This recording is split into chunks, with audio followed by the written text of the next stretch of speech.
Hi, we're on Rock Creek in Huntington County with Southern Wells Community High School. Join us on Indiana Outdoors.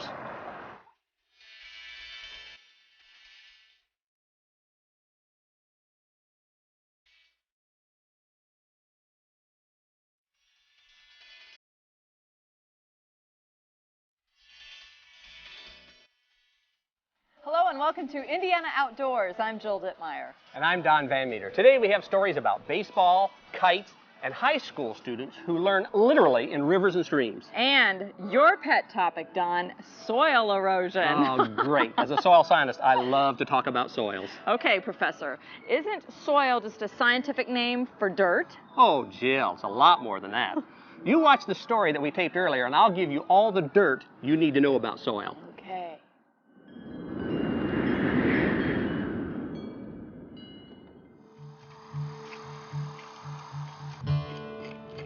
One nice thing about being a soil scientist, you never get too old to play in the dirt. Hi, I'm Don Van Meter. For the next few minutes, I'd like to tell you about two of Indiana's most important natural resources, soil and water. Although much of Indiana has 4 feet or so of soil, it's the topsoil, or the top 6 to 8 inches, that's most important for producing food and fiber. If something happens to that topsoil, if it erodes away, we're in trouble, because our agricultural productivity diminishes greatly, and Indiana's economy suffers. And as topsoil erodes away and ruins our farmland, our water resources can become polluted with sediment. Clean water is important in Indiana because we use it for drinking water, wildlife habitat, and outdoor recreation. We often think that chemicals and sewage are the major water pollutants in the state. They are serious concerns, but from a sheer volume perspective, there's more sediment contaminating our streams, rivers, and lakes than any other single pollutant. Sediment in water is often the result of soil erosion. Soil erosion occurs when individual particles of soil get carried away by wind, or in this case, water. The soil particles are eventually deposited to form new soils or end up filling our lakes and reservoirs.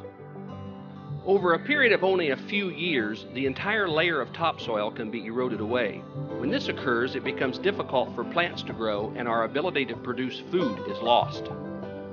I talked to Nikki McLean, a soil conservationist, about keeping the soil on the ground and out of the water. One example that is commonly used is silt fence, and that is a black or sometimes white curtain that you see lining areas on the ground. Because the idea of silt fence is to trap the sediment behind it, and then the water actually filters through the silt fence and then leaves the sediment in place.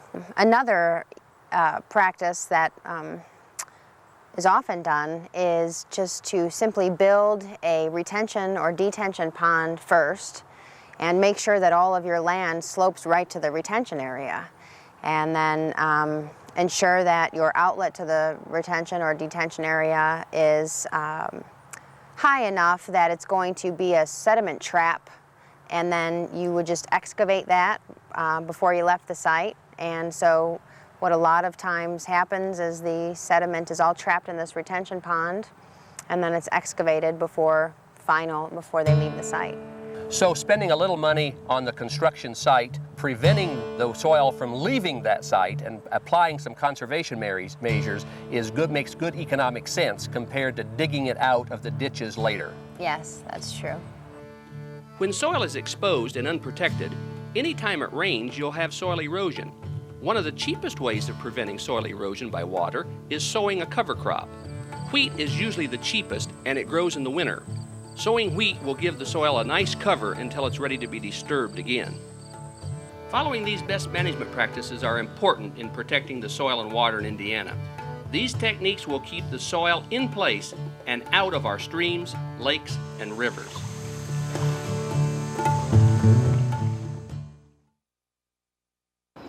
Well, today we're in downtown Indianapolis, and joining us is Donna Imus from the White River State Park, and it's a pleasure to be here today. Well, thanks so much for coming out. Donna, why don't you tell us how this park differs from the parks that our viewers might be more familiar with? Well, we used to talk about this park. It's the first urban state park that Indiana has. It was created by the General Assembly in 1979. And we talk about this being a different kind of park, that you don't go hunt for bugs, climb rocks, fish, or camp. You leave your tent at home because we're right in the heart of the downtown Indianapolis. We have a hotel within blocks of us, and one even across the street, and a great view of the downtown. So it's not the typical state park. But it's comprised of a lot of just wonderful entertainment venues, quite frankly. Exactly. There's no really front door here like many of the state parks you come into. There's an entrance where you pay a fee. But we talk about having many different entrances because we have the Idle Jorg Museum of American Indians and Western Art, Victory Field, NCAA Hall of Champions, the Indianapolis Zoo, the White River Gardens, the National Institute for Fitness and Sport, and the IMAX Theater, which is currently closed but it's going to reopen in November. It's been closed while we do some work on the exciting new Indiana State Museum that's supposed to open a year from now in May of 2002. Yes. I'll bet there are some traditional things that people do here too, that like in other parks, for instance, hiking or walking. Walking, we have a canal, so we do have some water, and we have a canal. We're right on the banks of the White River, but we have pedal boats, we have bicycles here for rent, we have some of the unique bikes that are the Surreys with the fringe on top that you can take your whole family in and ride. So there's a lot of traditional things, but we want to make sure people know that it's a different kind of state park too. It certainly is, and it, as you mentioned, it's growing and expanding, which is also something different. Most state parks are finite, and then there's nowhere for them to go, but you guys are always up to something down here. Well, exactly, and I keep thinking, well, this is going to be the last construction, and there's always some new project. And our last piece is going to be the Old Beverage Paper Company. The state finally acquired the rights to that property, and that's going to be a big amphitheater that's going to seat up to 4,000 people if we want to have concerts or some kind of events in there. So it's going to be the last final touch to this park, I think, which is going to complete it for us, which will be in 2003. Of course, one nice thing about this park is you're accessible to a large number of people. That's right. I mean, not only the citizens here in Indiana, but visitors that come to our capital city and are going to conventions over at the convention center can just walk literally across the street, and they're in our park.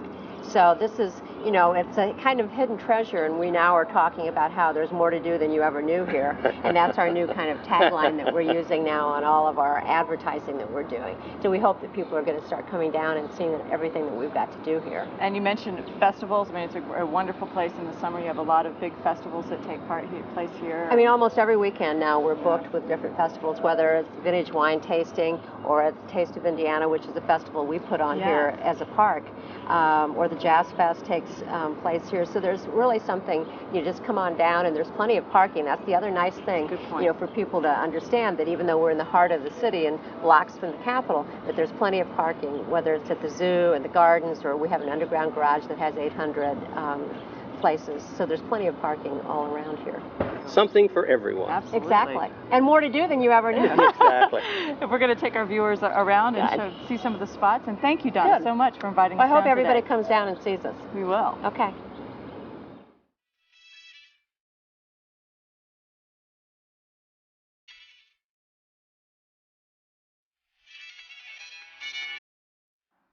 One of the most popular venues at White River State Park is Victory Field, home of the Indianapolis Indians. Yeah, and Indiana is home to 6 minor league baseball teams located across the state. Attending one of these games can be inexpensive family fun. And some of the best professional baseball you'll ever see. In our next story, reporter Dottie Krebs takes us to 4 of the 6 baseball parks here in Indiana.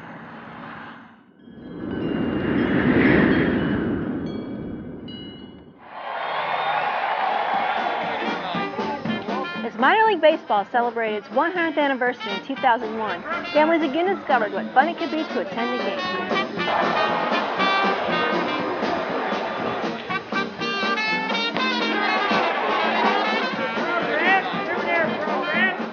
We found at the 4 ballparks we visited, there's something for everyone to enjoy at the minor league level.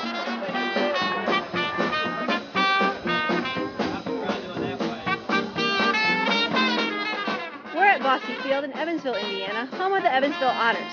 Baseball and Evansville have had a long history together, dating back to 1884. Bosse Field, built in 1915, is the 3rd oldest field in use right now, being Chicago Cubs, Boston, and the Otters baseball team. I think Bosse Field is really a unique field. It had a lot of great players that played here, and a lot of great managers that managed here, and of course the League of Their Own was filmed here, and so it's got all kinds of different things. It's got great history and great tradition, and I think that's what makes it really fun for the fans. Minor league ball, it's an opportunity to be with all your family, to sit and visit, or to come and talk to your neighbors, and just to have a whole family atmosphere where you all come together, participate together.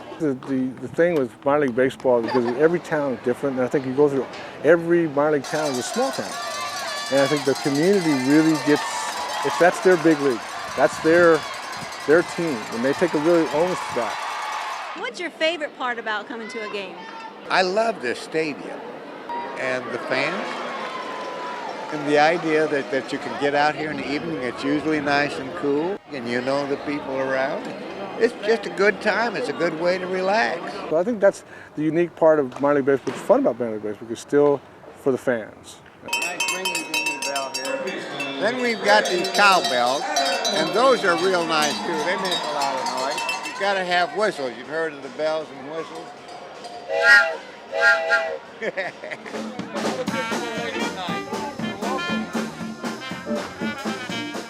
Our next stop on the tour is Memorial Stadium, home of the Fort Wayne Wizards. The stadium's been here since 1993, and currently we're with the San Diego Padres. It's like no other event that you could take your family to. You never have to worry. We have clowns and face painters. The kids have plenty of things to do. It's definitely affordable. For $40, they can get a family fun pack, which includes their tickets, their soft drinks, their hot dogs, and souvenirs. It's just a great place to bring the family. As a player, I know when I look up in the stands and I see, the packed houses, it's kind of pumps you up a little bit, gets you going, the adrenaline starts running, you play better. What's the best part about coming to a ballpark like this? The Superstars. What's your favorite food here at the ballpark? Hot dogs. Hot dogs. How many hot dogs can you eat? 4. I tell people they don't have to like baseball to come to this game. Mothers come with their little ones. Somebody likes either hot dogs, cotton candy, popcorn. You do like baseball, or you like entertainment. There's something for everybody. Dinger, the Wizards mascot, loves having fun with the fans. We chatted with him between innings.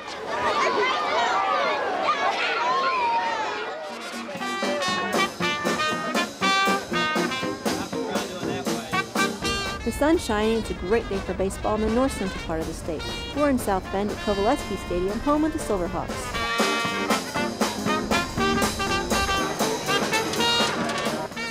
Stanley Kovaleski Regional Stadium was built in 1987. The team started here in 1988. I just think minor leagues is the best affordable family entertainment that there is, especially baseball, because you're out. It's summertime. I mean, it's all American baseball, hot dog, going, hanging out here. And today is a beautiful example. Why would you want to be inside when you can be outside?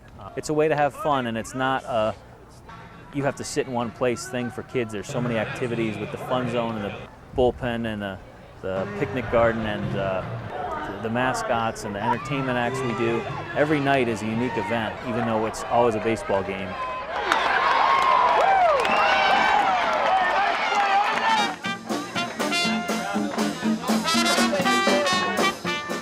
We've made it to Victory Field, home of the Indianapolis Indians. It's slightly rainy and a bit chilly, but the diehard fans have made it out to have fun and root on their team. The great part about minor league baseball is that it's really family-oriented entertainment. So it's a lot easier for a family to come out and enjoy themselves. Part of the game of baseball is it's just played at a leisurely pace. You can sit with whether it be your family or your friends, you can talk to them and have a good conversation and keep your eye on the action at the same time and not miss anything going on the field. It's just a notch below the big leagues, and I think that a lot of the play that you see here is not quite as consistent as big league play, but I mean, it's still, it's about as close as you're going to get to being in the major league. And plus, it's a good place to bring the family, very inexpensive. The first minor league team played here in 1887, and we've had a team continually since then. We moved into Victory Field, which is where we are now, in 1996.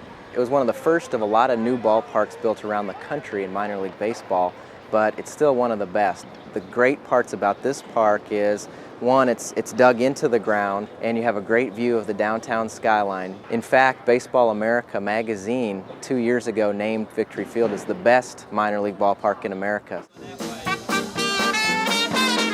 No baseball game is complete without the seventh inning stretch tradition of singing "Take Me Out to the Ball Game." All right, go ahead, you start. Take me out to the ball game. Take me out to the ground. Buy me some peanuts and Cracker Jacks. I don't care if I ever get back. Recruitment for the otters. If they don't win, it's a shame. Well, it's 1, 2, 3 strikes, you're out.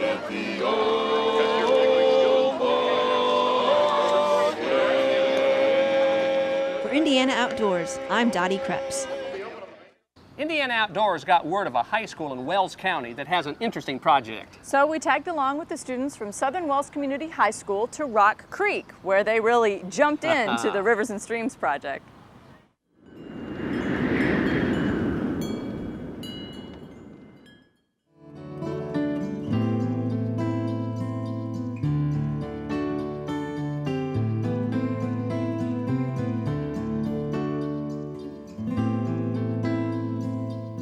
This creek is the Rock Creek, and it actually starts just a little bit south of the Southern Wells County line, but it runs a lot through our school district. And a lot of kids, when we started this project, a lot of kids had talked about fishing in the Rock Creek up in the Southern Wells district.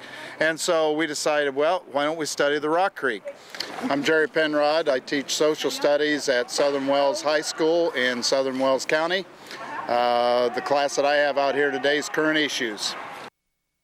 Well, a couple years ago we got started with a project called Rivers and Streams. It was sponsored by the state, and it's an interdisciplinary thing with agriculture, with science.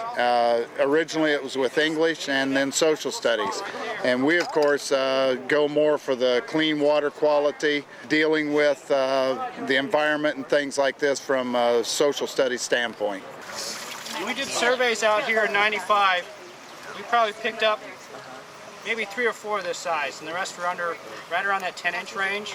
My name is Dave Kataka, and I'm an assistant fisheries biologist for the Department of Natural Resources. This is basically what Southern Wells and I have been doing probably 4 out of the last 5 years. We wanted to demonstrate the diversity of species that are found in Indiana streams. Most of these kids are probably familiar with bluegill and bass, but we wanted to show them all the what we call the non-game species, the minnows, the suckers, the darters, and some of the smaller catfish that we found today. If it's got a subterminal mouth, or a mouth that's facing down, then it's most likely in the sucker family. What we used today was what we call a tote barge electrofisher. And we charge the water with electricity using a generator and the small boat that we pull behind us. Electrofishing temporarily stuns the fish, and I think the kids found that out today, that once they saw the fish, if they didn't pick them up quickly enough, they swam off. So it's a very friendly method of fish sampling. I was using the net and I caught a fish about this big and then just a couple other little ones. Catching fish is a lot more fun than sitting in my government class. We are on Rock Creek on the Huntington Reservoir property. Downstream about a half mile from here it dumps into the Wabash River, just above the Huntington Reservoir. This has been known as a smallmouth stream, and we collected some really nice smallmouth today. I didn't expect to see as many big ones as we did. Man, I wish I had that. You have a little poison in it. Okay, if I close the mouth, you see the corner of the mouth? Like that? On a largemouth, that'll come behind the eye. We found one species of darter. Anytime you find darters, that's an indicator of good water quality.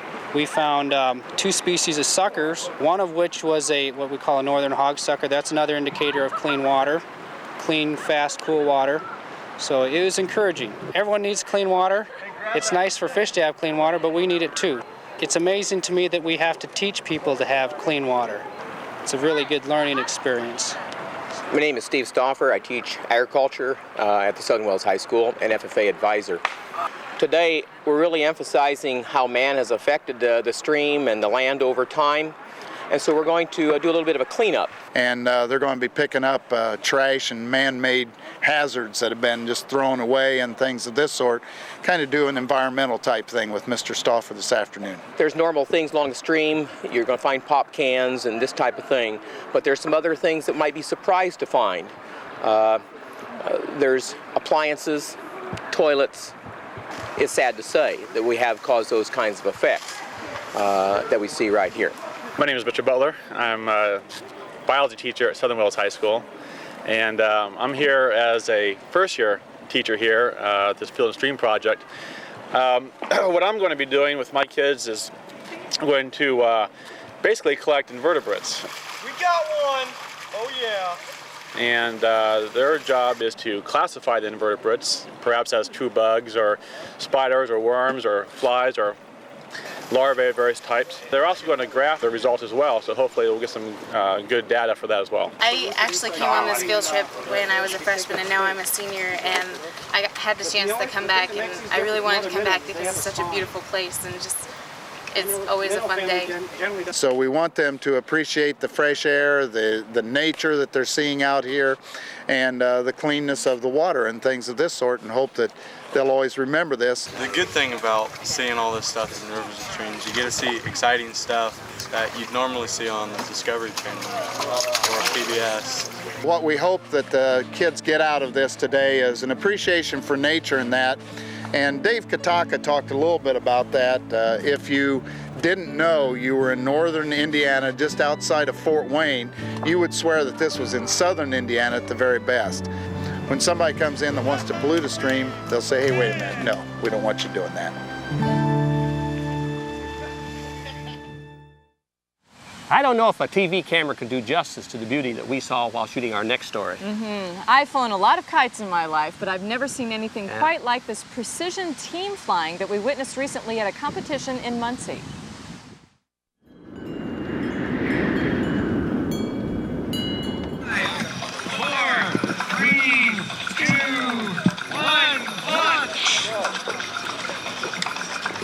We try to evangelize the joys of kite flying.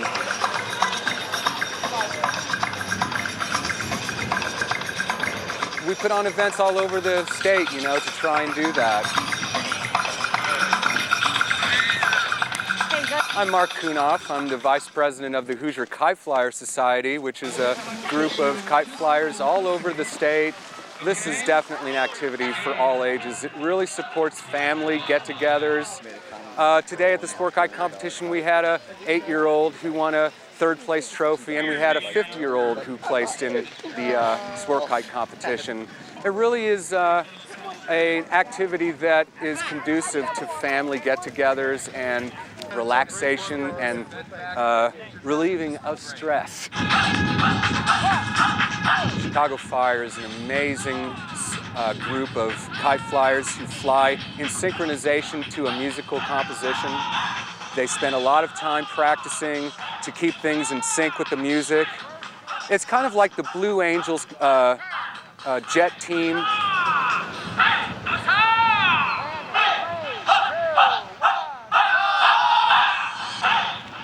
I'm speechless. Chicago Fire. I work in the financial services industry, and I have for about the last 20 years, and it's a very high-pressure job, and kite flying's been a wonderful release for me. And some of the nicest people I've met in my whole life are involved with kite flying. That was the same for me too. I was looking to relieve stress. I have a deadline-oriented job. Everything is due yesterday, and discovered sport kites up in Michigan in Mackinac City, a vacation in Mackinac Island, and I saw this guy flying this maneuverable kite, doing loops, landing the kite. Gosh, I thought, man, I've got to try that. And eventually, about a year later, I did. My dad, he showed me how to fly a kite when I was, I don't know, probably 7. And first, I just had this little kite. It was just pretty small and kind of like one of these, but it was it had more sticks to support all the wind. The string was fishing line, and it's pretty short. I like flying a kite because you can it's just fun to watch it, and you can feel it like pulling up into the air. It's fun to watch them like do tricks and turn around, like flip around everywhere. One of the biggest problems is getting it stuck in a tree. Another problem is if you get tangled with another kite, then your kite gets all tangled, and it takes a really long time to untangle it.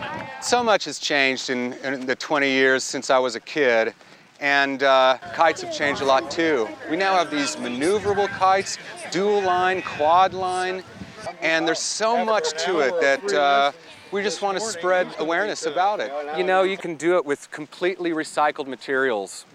So 0 is the answer to the low-end range, but if you were here this weekend, you saw some of these enormous kites called the octopus or the trilobite, and those kites are upwards of $4,500 to $5,000.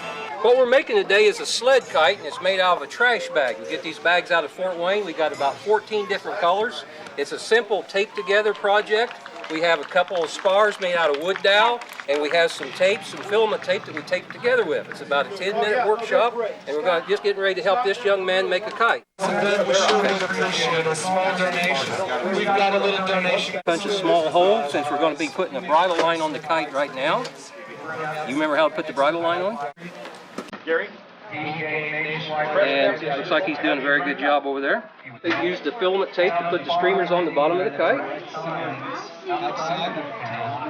And this kite's ready to fly. You guys go down on this side of the table. And there you are, the kite ready to fly. At first, when you let it go, the wind kind of catches it, and then, like, if it's up there and the wind starts stopping, well then you start going, you could do this, and it makes it go higher. I fly kite flying because I like how the kites in ballet expresses the music, and I just like the feel. Whenever I get a kite up, it makes me feel good.